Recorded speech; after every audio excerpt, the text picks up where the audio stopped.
all begins with a dot. On its own, a dot is just a dot. If there are many dots and we put them together, it could turn into a whole different story. Better yet, let us show you a map. Each of these dots represents something different. Some of these dots represent target audiences that have hopes, dreams, passions, and ambitions. Some represent opportunities that have possibilities and chances. Chances that could change the world for the better. Realizing this, it's a world of opportunities. We are Enactus. We connect the dots that creates a journey that integrates and connects all these various dots through entrepreneurial action that makes a resounding impact to its communities. Hello, I'm Azri. Hi, I'm Ain. Greeting, I'm Hazim. Good day, I'm Jack. And I'm Liana. Along with our report and technical team, we are Enactus University Tenaga Nasional, Kashas, Malaysia.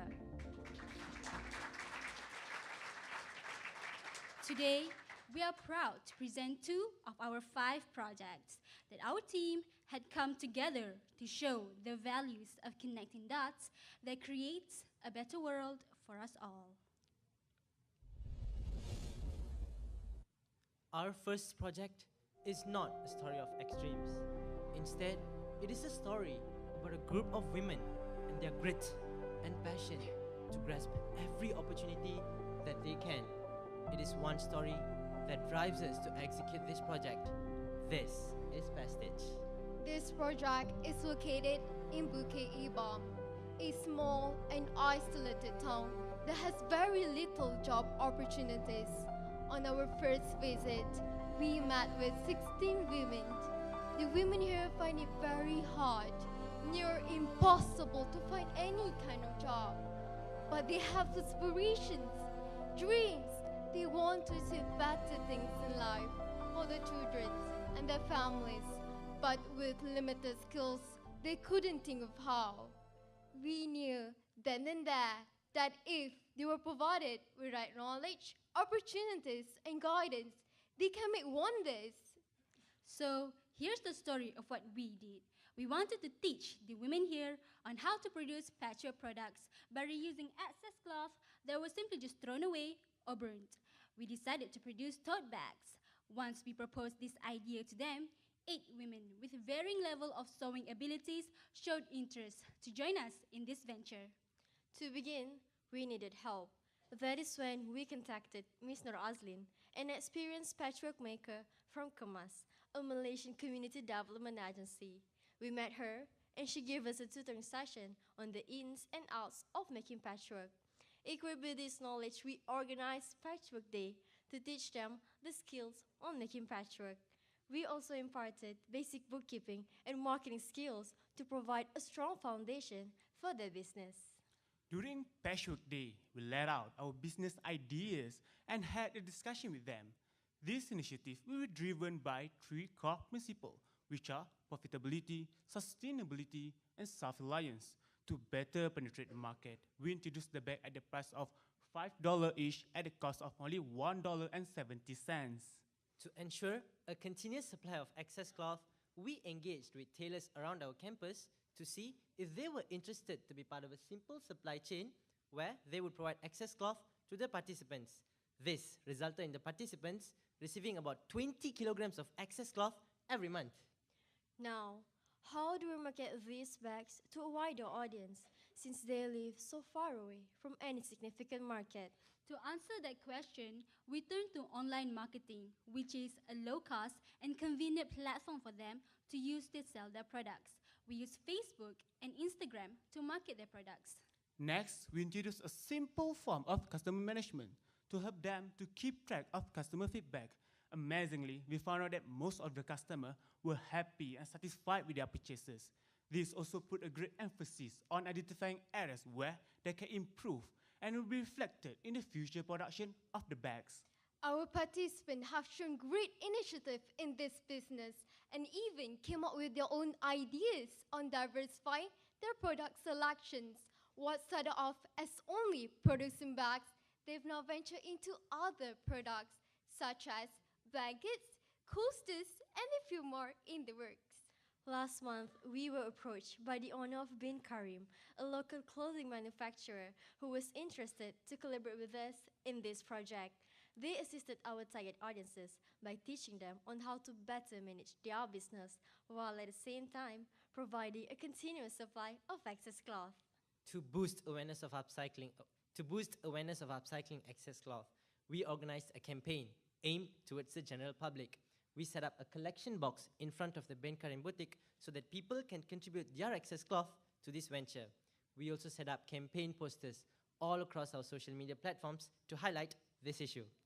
To better operate this venture, we encouraged our target audiences to incorporate an enterprise, which at the initial stages will be managed by both them and us. This, we believe, will give them a sense of responsibility and initiative to go even further and move forward in their business. Pastiche has given our target audiences a platform to use their skills to improve their standard of living, while at the same time, they've also started to raise awareness on the importance of upcycling excess cloth. They are now exposed to the fundamentals and practical process of bookkeeping, marketing, and patchwork skills. They managed to produce 167 units of patchwork valued at more than $600 in just 5 months, of which 127 were sold. Upcycled 100 kilograms of excess cloth from being disposed and encouraged the use of environmentally friendly products. We are glad of what Pastiche had become in its very short history, and we believe that this project can be a catalyst of something bigger. We started Tripolis back in 2012 on a small and isolated village called Mukut. Mukut has a lot of problems, which includes low tourist traffic, monsoon season, and inconsistent source of income. On top of all this, Mukut wasn't even on the map of Tioman Island. But there's something buzzing in Mukut, Trigona bees, or some may know them as stingless honeybees. You see, Mukut and Tioman Island in general has an abundance of these bees, and their honey is of high value. Seeing this as an opportunity, we proposed a project that would be built around beekeeping and harvesting their honey. That was 4 years ago. Now it's 2016, and this project has gone through an amazing amount of transformation. Honey, which is our first product, is still selling well, and from there we have diversified into many other honey-based products. We also impacted 6 out of 8 villages in Tioman Island, with our end goal of turning Tioman Island into a bee hub. To make things even better, last year we received a grant from the Ministry of Science, Technology and Innovation worth $25,000 through Nano Malaysia Limited, a government agency, to be pumped into the project. Through this partnership, we not only received funds, but also technical and business assistance. To turn Tioman Island into a bee hub, we had conducted an event called Honey Day, and informations and best practice sharing sessions among current participants and those who recently joined this project. This year's edition's Honey Day 3.0 was primarily focused on the participants from Salang and Genting, as well as other villages. As part of our edu-tourism drive, we set up a bee sanctuary in Kampung Juara, one of the early adopters in this project. The bee sanctuary will be operated by a newly established company run by the communities there. This company will play a role to promote their products to a larger audience. Throughout the implementation of this project, we always encouraged our target audiences to pursue a product diversification strategy to lessen the dependence on only selling one product, which is honey. Because of this, their product selection includes other honey-based products such as honey soap, which amounts to a significant portion of sales. This year, they remain committed to this strategy and started producing and selling feminine wash. Fungi and microbe has always been a problem in this project. In current studies and through our partnership with Nano Malaysia Limited, we also have implemented a nanotechnology in this project. One of it is the experimental use of nano coatings. When it's applied on bee boxes, it deters the spread of fungi and microbes. Last year, we introduced an effective method of extracting honey by using a modified breast pump. This year, we improvised the design to increase its efficiency, to shorten the time taken to harvest. Here's what we've achieved this year. The sales of honey went up from just slightly over $4,800 last year to more than $10,750 this year. Sales of diversified honey-based products totaled $1,100. In total, they managed to generate revenue of about $11,700. While all that is great, we didn't stop there. We wanted to bring this idea to another place that could benefit greatly from this. To do this, we discussed with Nano Malaysia Limited about an expansion plan for Tripolis. After conducting a feasibility study, we settled on a place that is located on the other side of Malaysia, specifically Kulu, which is situated in the state of Sabah. Kulu is so remote that even getting there is quite an adventure. With their seasonal income from agricultural harvest, they can barely cope with high cost of living. However, they did have something that fits to the idea that we have, Trigona Bees, and they're fully aware of the existence of it. But what they didn't know was its true value. With our presence, we connected the people of Kulu to the possibilities of Trigona Bees. We then approached them to explain about the opportunities surrounding them. This could be turned into something bigger. Upon the agreement to join us in this venture, we have developed a plan to ensure that this project becomes a success, with the production of honey in bulk becoming the first step in this process. The honey in bulk is sold at $96 per kilogram. As part of the education process, we organized Trigona Day in local Lama to provide to people of Kulu who are interested in this project the basic knowledge and the skills of beekeeping activities. Not only that, we also provided 50 bee logs for them to start this project. Due to popular demand, we conducted a second event, Trigona Day 2.0, which acts as a platform to provide the deeper level knowledge and skills for the business. Now, ladies and gentlemen, this is the best part of our project. Our first aim through Trigona Day was only to get one village to participate. However, we were completely blown away to find out that by the end of Trigona Day 2.0, we were able to attract 33 villages with a total of 110 beekeepers. And guess what? The numbers are still rising. Through this new venture, this project has garnered a lot of attention. Some even came all the way from Brunei to purchase a total of 50 kilograms of honey. This made us see the potential of this project going a long way. The participants of this project also had the pleasure of hosting Datuk Sri Panglima Maju Stangau, Minister of Science, Technology and Innovation, when he visited the project site in Lokal Lama back in February. Remember the grant that we mentioned earlier? Well, under the same program, we managed to secure an additional funding of $80,000. This new grant would then be used to further expand this venture to other parts in Malaysia and increasing its potential substantially. Moving on to what we have achieved. This year alone, we have empowered 110 new beekeepers in Kulu with a total of 1,400 bee boxes. To date, 3 companies have cooperated in Kulu and contributed a significant portion of sales to this venture. We generated $89,500 revenue in Sabah with a net profit margin of 82% for both our locations. Now, for both Tioman and Kulu, we have impacted 180 beekeepers with bee boxes amounting to more than 1,800. Through the years, Tripolis has gone through multiple transformations and had improved their standard of living, while at the same time giving them a solid foundation to work on and continue to better their lives. Enactus has provided a platform for us to be part of the sustainable development for Malaysia.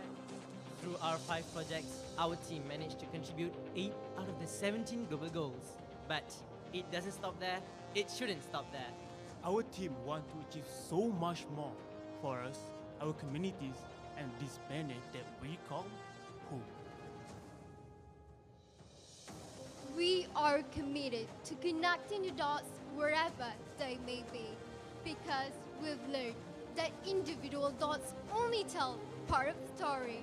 When connected, the bigger picture comes to view. As we connect these dots, we'll embark on a journey that will create value, not only in their life, but ours as well. Year in, year out, aiming to have a sustainable project never fails to produce challenges. But these challenges do not deter us. It simply drives us forward. As through challenges, we encounter possibilities that lead to opportunities. Because at the end of the day, it goes back to why we started. After all, it all begins with a dot. We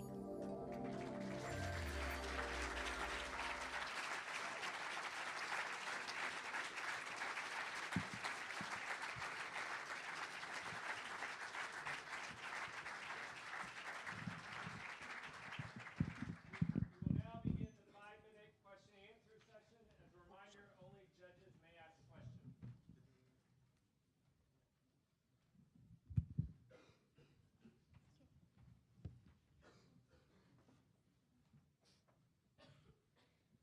First question. Thank you. You mentioned with regards to Pastiche that you've started a corporation going to be jointly run by yourselves and members of the local community. Do you see that changing over time, whereby they take over the entire corporation, or what do you see your role as going forward? Thank you for the question. Yes, over time we will give control of the corporation to them fully, but for now, the thing that they lack is that they lack business skills and management skills. So that's why we are running this with them. So as they are more mature in this business, they would take over the business.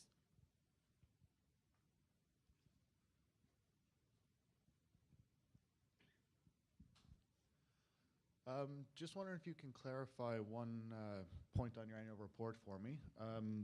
On the Tripolis project, I thought you said in your project that you had $11,000 in revenue, but then on the annual report it says $100,000 in fiscal year 16. Just wondering if you can clarify that there. Thank you for the question, sir. Well, we have two projects, two locations for this Tripolis project, which is in Kulu, in Sabah, and in Tioman Island. So the total over there stated in the annual report is the total of both projects, both locations. Has that clarified? Okay, thank you. Thank you very much. Question, you talked about the employment in the Pastiche project. Can you tell us a little bit more, and also the other project, about the real impact on the quality of their lives and the employment, and how that may have helped them? That's a good question. When we first approached them, their lives were not as well as we were. They were only going. There were limited job opportunities in the area. The area is very remote. It's about 20 to 30 kilometers from our campus, and our campus is about 100 kilometers from the nearest big city. So that's very far away. And the only job opportunities back there is just making small cakes and by sewing clothes. So now, their lives changed whereby now they have more time for their families, they have more time to do other things other than just trying to find a living. Second row. Hi there. In Tripolis, what is the relationship with the people who are working in the organization? So, for example, the beekeepers, are they self-employed? Do they work for you? What's the relationship there? That's a good question. Our beekeepers are taught to be independent, whereby one day we would be giving this project full independence. So by now, they are taught how to be independent and how to run their business on their own. But now, especially for the older projects in Tioman and whatnot, we are only there to guide them and monitor. As for the Sabah one, we are still assisting them almost on a weekly basis, so that they stay on the right track. Okay. My question is, on your yearbook, you said you have your 86% your inflow is from your sponsors. How do you make sure this money is sustainable.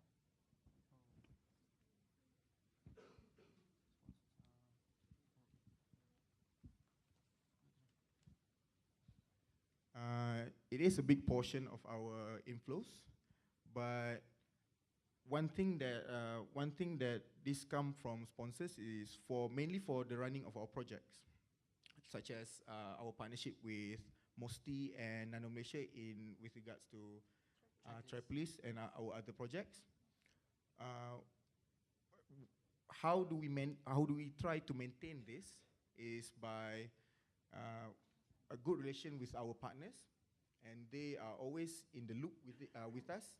All our major decisions are made by us, but we always consult them, and they are very open to us. We're very grateful for that. My question is around your marketing around Pastiche. Sorry, the time is now expired, unfortunately. Judges, Thank you.